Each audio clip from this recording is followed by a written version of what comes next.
Bom dia, hoje eu estou fazendo a última corrida do mês, não a última corrida do mês de dezembro, corrida não, eu estou fazendo uma caminhada. Agora estou passando aqui pela estação do BRT de Santa Veridiana. Hoje, neste domingo, dia 28 de dezembro de 2025. Então domingo eu estou passando aqui, ó, ao lado da estação do BRT de Santa Veridiana. Então a minha caminhada de hoje, desse domingo, eu vou percorrer aqui um trecho da estrada da Pedra de Guaratiba, que é exatamente essa aqui. Depois eu vou entrar na rua Iporanga, que é a rua onde mora a minha filha Tatiana, com os meus netos Clarinha e Arthur, e o Marcos, né, que é o marido dela. E depois eu vou pegar a Visconde Sinimbu e a estrada Santa Eugênia, retornando por Paciência. Então, eu queria desejar a todos um feliz ano novo, um bom dia, um ótimo domingo e até uma próxima oportunidade para novas caminhadas. Agora, aqui ó, aquela ali é a estrada de Santa Veridiana. Santa Veridiana que vai sair lá na estrada de Sepetiba. E aqui é a estrada da Pedra. Então essas estradas são importantes porque desde a colônia já eram bastante movimentadas por tropeiros. Então aqui o canal de História de Santa Cruz, do YouTube do professor Sivaldo, fazendo essa rápida apresentação, essa rápida postagem. Mas eu não poderia deixar de registrar e de inclusive agradecer aquelas pessoas, aqueles companheiros, né, que estão sempre comigo aqui no canal, fazendo comentários pela rápida postagem que eu fiz ontem, no sepultamento do meu irmão, o professor, sociólogo, antropólogo, pesquisador, jornalista, escritor, tradutor, Antônio Nascimento Souza. O Antônio Nascimento Souza era na sequência de 12 filhos, 12 irmãos, era o segundo mais jovem. O primeiro era o Roberto Nascimento Souza, o Betinho, que foi o primeiro a falecer, faleceu muito cedo, prematuramente. Depois vinha o Antônio, que nós chamávamos de Tunico. Depois vinha o Luiz Carlos Souza, que também morreu jovem, era militar, sargento especialista da aeronáutica. Depois já era casado, dois sobrinhos queridos, o Alexandre faleceu esse ano,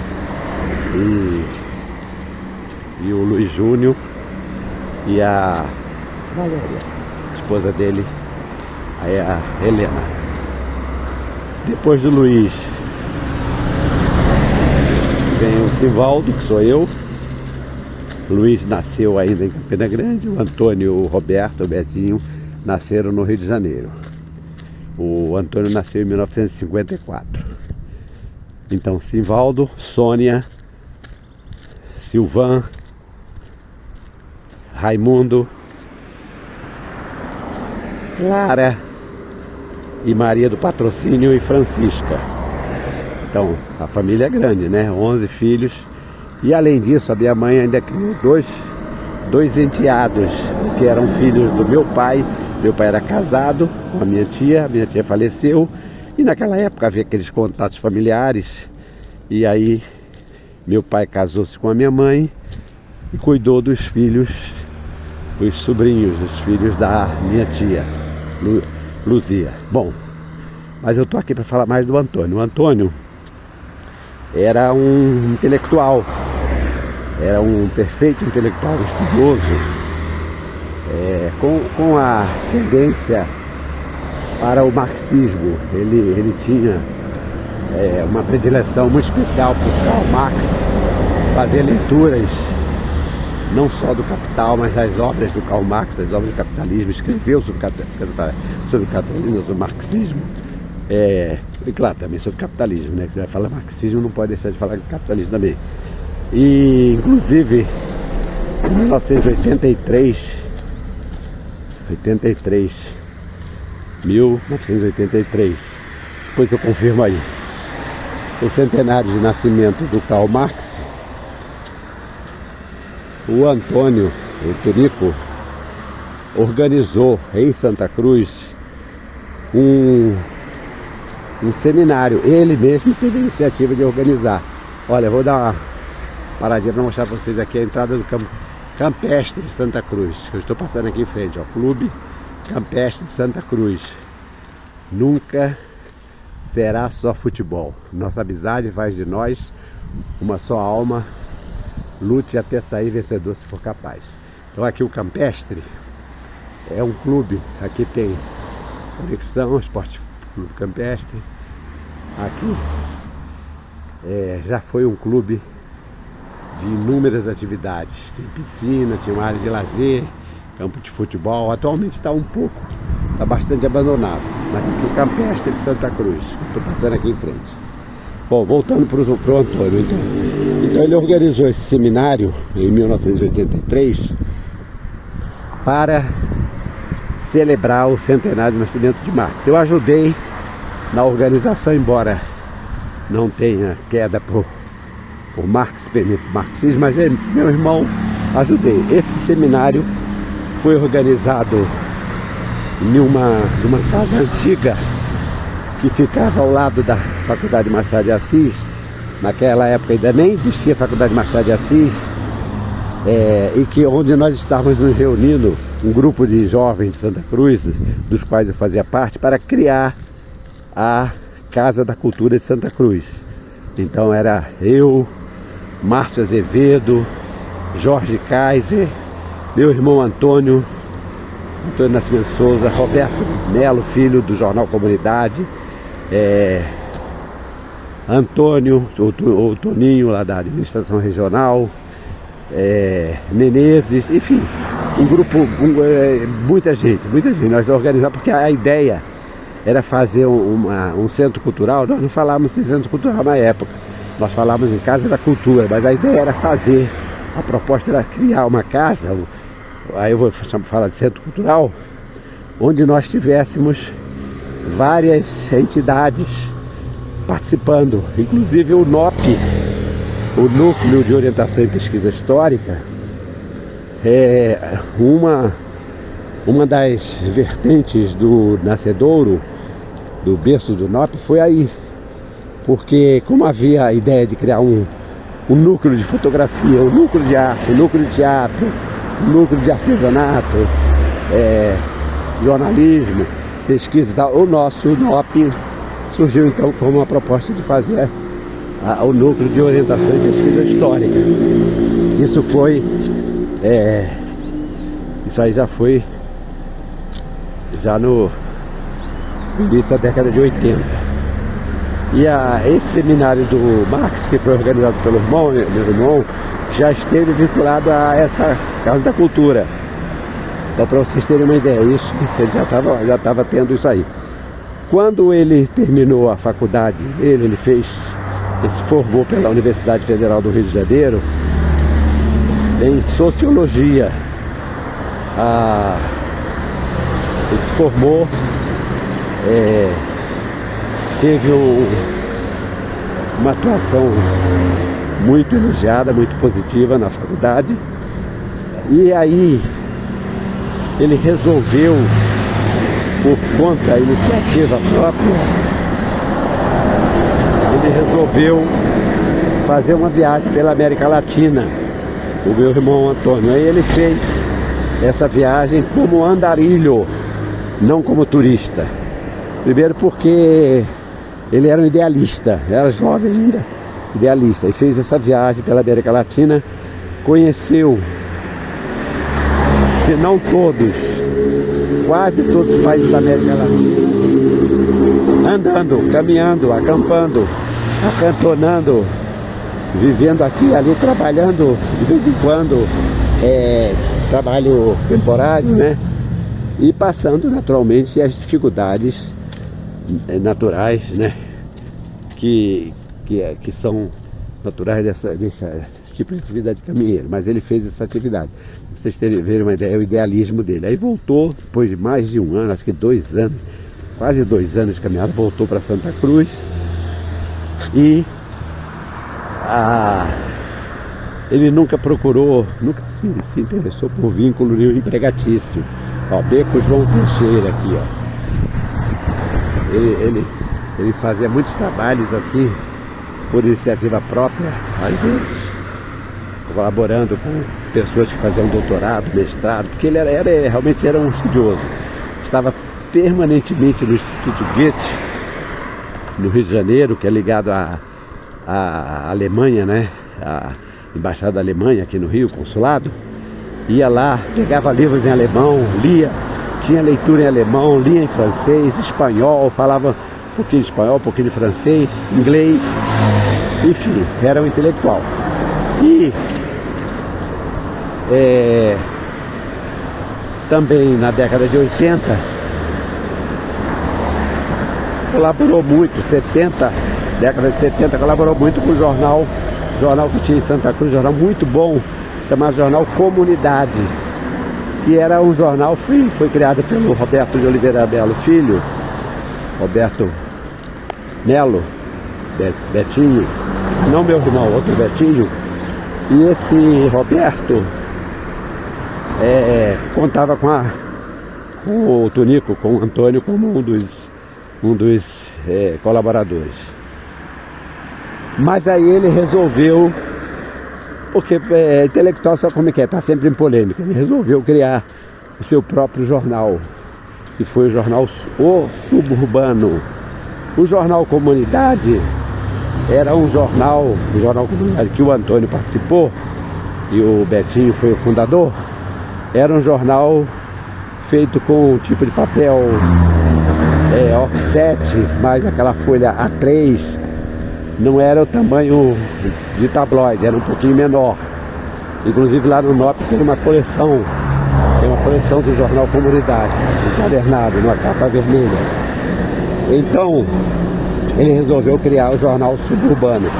O Jornal Suburbano, na época, quem fazia a diagramação do Jornal Suburbano, eu ajudei, orientei, inclusive eu também escrevi no Jornal Suburbano, até o primeiro artigo foi exatamente falando sobre a denominação, o que suburbano, eu explico isso tudo no artigo que eu escrevi no Jornal Suburbano. Ele já era um tabloide, um papel jornal, e quem fazia a diagramação era um rapaz chamado Guaíba, que era um profissional muito competente, e o Guaíba fazia a diagramação do jornal do NOP. Então o Jornal Suburbano circulou, não foram muitos números, mas era um jornal muito bem feito, com artigos polêmicos. O Tonico sempre foi muito polêmico, falava de temas naquela época que eram considerados temas tabus, mas enfim, foi uma das iniciativas dele. Posteriormente, já quando eu estava como coordenador do curso de turismo da Faculdade Machado de Assis, eu o convidei, conhecia, sabia quem era, que ele tinha capacidade, o convidei para dar aula na Faculdade Machado de Assis, no curso de turismo, aula de antropologia, aula de cultura, e ele foi e se saiu muito bem. Deu aula lá na Faculdade Machado de Assis durante um longo tempo, inclusive tinha um relacionamento muito bom com os outros coordenadores, curso de administração, curso de contabilidade, curso de matemática, e até foi convidado para dar aula também nos outros cursos. Mas acabou tendo lá alguns problemas pessoais, psicológicos, e se afastou, mas recebeu sua indenização. Então ele também foi professor. Nesse período que eu estava trabalhando na Faculdade Machado de Assis, surgiu a oportunidade de fazer um concurso pela Rio Arte, que era para escrever uma monografia sobre algum tema. E ele resolveu, eu falei, eu não sei, eu falei, não, Torito, escreve, você escreve muito bem, que ele escrevia muito bem, ensaios acadêmicos, tudo, e você seu trabalho vai ser selecionado. Assim ele fez, e foi, realmente o trabalho dele foi selecionado. Ele recebeu uma premiação em dinheiro, lá grandes coisas, porque essas premiações de prefeitura, mas não sei, correspondente, digamos assim, a 5 mil reais hoje, eu não sei. Ele recebeu esse dinheiro e o trabalho dele foi selecionado. O trabalho dele é sobre jornais. Ele fez um estudo geral sobre a história de Santa Cruz, mas não do ponto de vista de uma história acadêmica, uma história cronológica, mas assim, buscando fazer inclusive algum tipo de sátira. É muito bom o trabalho dele, excelente, tanto que ele foi selecionado, né? Então isso aí. Bom, ele tem um filho chamado Dionísio Cabral Souza. Não chegou a se casar, mas teve uma mulher, mas depois eles se afastaram e passou a viver sozinho. Só que ultimamente, digamos há uns 8, 10 anos atrás, houve um problema qualquer com ele e ele resolveu sair, optou por morar sozinho, residir em Garatucaia. E aí alugou um kitnet lá em Garatucaia, levou os seus livros, porque ele não largava os livros, né? A biblioteca dele estava lá, ele estava sempre lendo. Vez por outra, quando eu estava em Santa Cruz, ainda ia ao Instituto Goethe, ia às bibliotecas, levou os livros e foi viver lá em Garatucaia. Aí perdemos o contato com ele próprio fez essa opção, né? E agora, neste final de ano, lamentavelmente recebi a notícia do falecimento dele. Ele teve um problema, alguma coisa ligada ao coração, à cabeça e tal, e foi internado no Hospital Municipal de Copaíba, lá em Angra dos Reis. Foi hospitalizado, acabou, foi internado, né? Acabou morrendo. Morreu no domingo passado. Hoje está completando 8 dias que ele faleceu. E aí, como irmão, nós agora só temos, ele, Antônio, né? E a minha irmã Sônia, que também está internada. Minha irmã é 2 anos mais velha que eu tenho 76, ela está com 78. O Antônio tinha 71. Então, eu, como irmão, tive que ir lá para poder proceder os trâmites para o sepultamento. Como ele já havia falecido há um tempo, e eu já teria que ter ido lá, só não fui porque não tinha sido comunicado, porque eles estavam sem contato comigo, né? Aí eu resolvi providenciar o sepultamento o mais rápido possível. E assim foi feito ontem, graças a Deus deu tudo certo. Ele está sepultado então numa daquelas caixas, número 80, acho que 84, 85, do cemitério